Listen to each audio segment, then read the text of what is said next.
Okay guys, so let's make Boston cream cake. Yan, naglagay na ako ng 4 egg yolks sa ating bowl.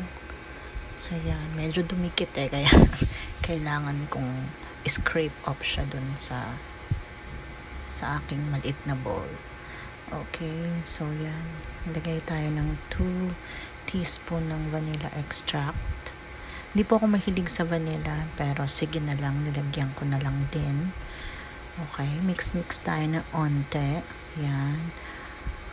1/2 cup flour. All-purpose flour. Kahit na ano po yan. 1 teaspoon ng salt. And 1 cup ng sugar. Hinati ko po yan. Parang 3/4 cup ng white and 1/4 cup ng brown sugar. Kasi I find na mas maganda po yung lasa, mas masarap siya, mas maganda yung texture pag halo yung brown and white sugar. So yan, hindi po yan yung original recipe na napanood ko sa YouTube, pero yun. Ayan, sa mix ganyan, pag buo ng ganyan, mix mo na, lalagyan po natin ng evap. Half a can lang muna para hindi tayo mahirapan maghalo. So yan. Ayan, mix lang pagkatapos maglagay. Yan, diba? Yan, umaalog kasi yung lamesa kaya hinangat ko yung ano. Yan, tapos na pag maghalo at nilagay ko na yung kalahati pa nung gatas. So yan, mix lang, make sure lang na ma-mix kasi pag nagbubuo siya. So yun, kaya mas maganda kung maganda yung halo, kaya whisk po yung ginamit ko kasi para mas madali siyang haluin, mas mamimix mo pag kesa sa kutsara or spatula yung gagamitin mo. So yan, mix lang ng mix. Ayan, tapos ayan, magluto na tayo. So siya din po yan, diba? Nag-ano na tayo sa kawali. So yan, kawali, ewan ko kung tawag dyan. Basta yung lutuan. Ayan, so yun, painitin lang po natin. Ayan. Tapos ikot-ikot lang po tayo. Halo-halo lang. Ayan, malapit na siya lumapot. So ina-adjust ko lang po yung init ng apoy. Hindi po ako sanay sa kalan na yan, kaya adjust. So ayan, ganyan lang. Yan, pag medyo malapot na, opo, yan, pag medyo nahihirapan ka ng haluin, i-add na po natin yung 1 cup ng butter, softened butter po yan. Sayang, so tinaktak ko ng gusto kasi nasayang. So yan, mix lang hanggang ma-incorporate mo yung butter. Ayan, halo-halo lang po. Ayan, para ma-incorporate yung butter. Uy, nabitawan ko yung whisk. So yan. So, pag na-incorporate mo yung butter, patin mo yung apoy. Yan. Diba? Halo lang to make sure na na-mix siya ng gusto. So yan, tapos pinalamig ko na po yan, lipat ko sa bowl. Ayan na siya. O after ko siyang palamigin, ayan na siya. So haluin natin ng onte. Ayan, mix natin ng onte, halong konti. Ayan, para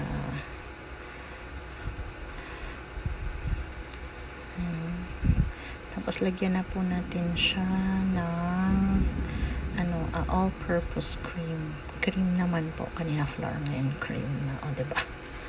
Ayan, all-purpose cream po yung ihahalo natin dyan. Yung ginugupit ko po yata dyan sa portion na yan, yung ating all-purpose cream. So ayan, chilled po yan para medyo buo.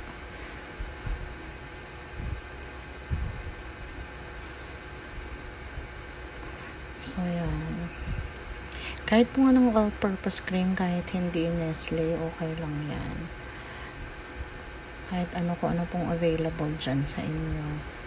You can use that. Basta parang 250 ml po yata yan. Kung hindi ako magkakamali. Yung tetra na yan. So, yan. Yan. Malinis po ang kamay ko. Hugas ako ng hugas. So, yan. Mix lang po natin yan hanggang fully incorporated. As usual. So, yan po. So, yan na yung ating mixture.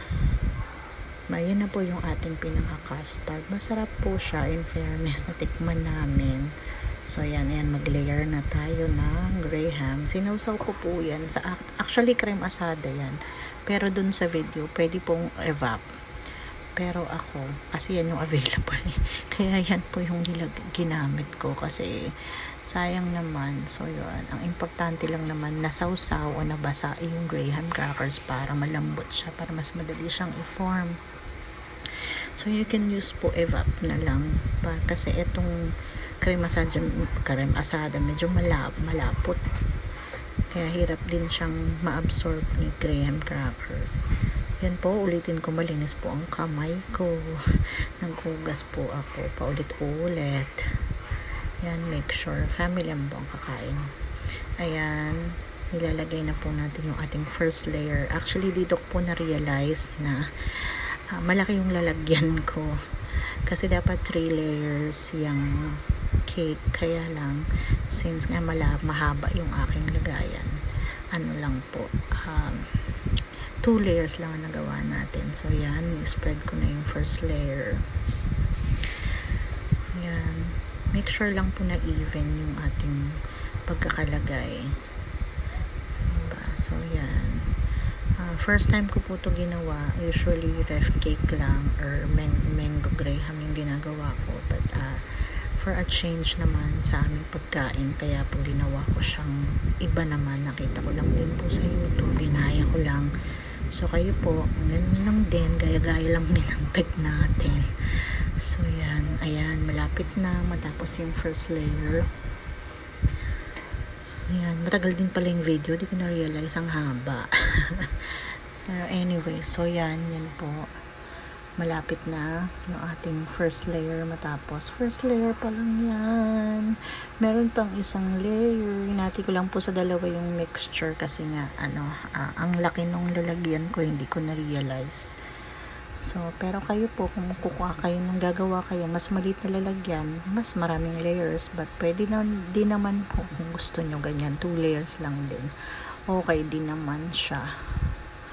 So, ayan, ginagawa ko na yung second layer na, ayan, second set na yan ng graham. Ayan, napagod na ako sa kakadukot dun sa plastic ng graham. Kaya, ayan, nilagay ko na siya dun sa may labas. May pinatungan naman po akong paper. Malinis naman po yan. So, ayan. And then, saw pa rin sa mga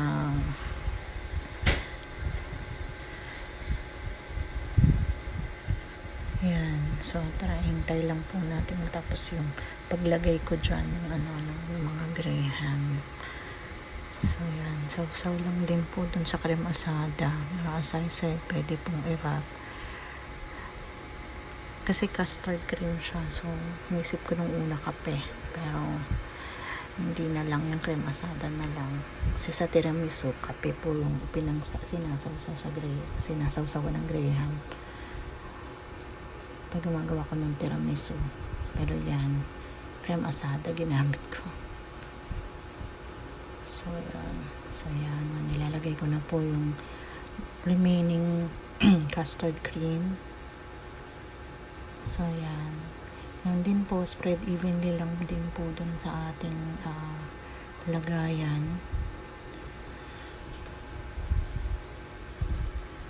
So, yan. Ang tagal, no?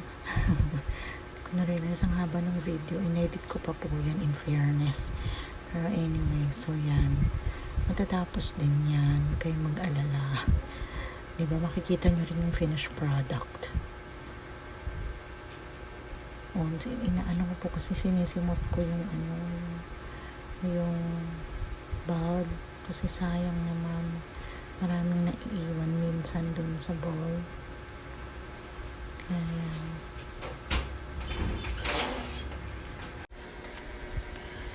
Ayan, evenly spread na. Lagay na po natin yung ating chocolate ganache. Nalamin na natin siya.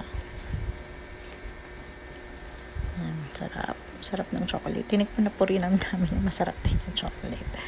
Mag-video ko later ng yung paggawa ng chocolate ganache using cocoa powder. Kasi usually yung choco chips minsan mahal. Kaya mas cheaper yung cocoa powder ang gagamitin mo.